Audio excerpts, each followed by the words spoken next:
please, mister. I've told you so many stories already. When are you gonna help me find the baby Saurians? Just one more story. One more, I swear.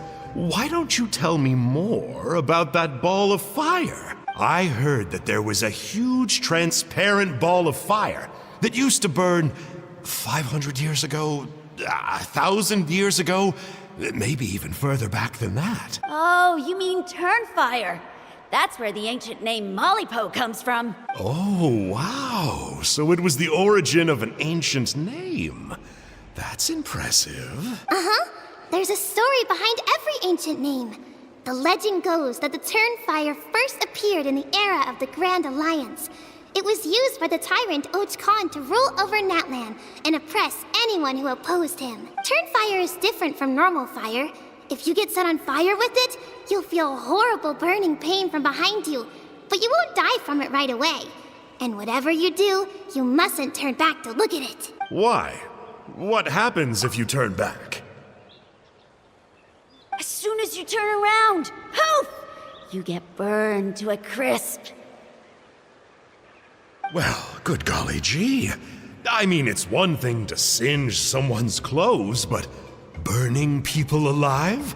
That is a big no-no in my book. Right? How nasty is it to burn someone from behind and not even let them turn around to look? Yes, shocking behavior.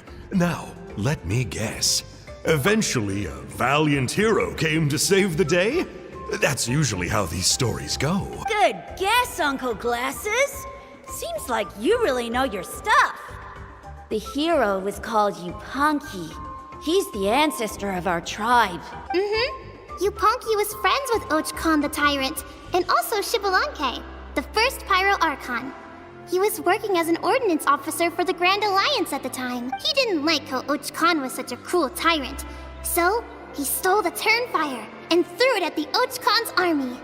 The soldiers couldn't defend against it, and they all got turned to ash. And that's how our ancestors set our people free. But just as he was about to leave the city, he thought he heard Och Khan calling out to him from behind. It caught him off guard, and he turned around to look. But Och Khan wasn't there. All he saw was a city burned black, an army in ruins, and giant flames reaching up into the sky. A split second later, the flames he saw burst out from inside his eyes and swallowed him up. All it took was a single glance. As soon as he looked back, he was burned to a crisp. The question is, was this the price he paid for stealing the Turnfire, or the price of turning back? Nobody knows the answer. But the fire that consumed Yupanqui burned more fiercely than any other. It burned for 100 days until it burned a hole right through the ley lines. And then, the flame dropped into the deathly dark Night Kingdom, where it still burns to this day. The grown-ups say that it lights up the path that leads to the next life. But for the dead to be reborn, they have to accept the flames and be purified by the fire first. It's like a final look back at your life, where you have to answer for everything you did. Anyway, that's the story of Yupanqui's Turnfire. Ah, a fine parable indeed. So, is it true? Is it really possible to find this fire in the Night Kingdom? I don't know. I think it's just a story. Either way, I assume this name has been passed down in your tribe ever since? Sure has. It went to Burkina, the hero that we celebrate on Turnfire Night.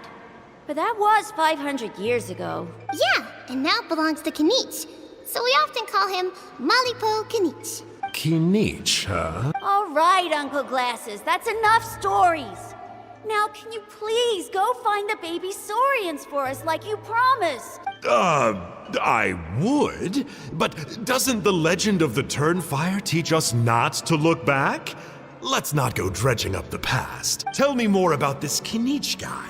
One more story, I swear. Starting now. No? Careful, Toba. You look dangerously close to cursing me out right now.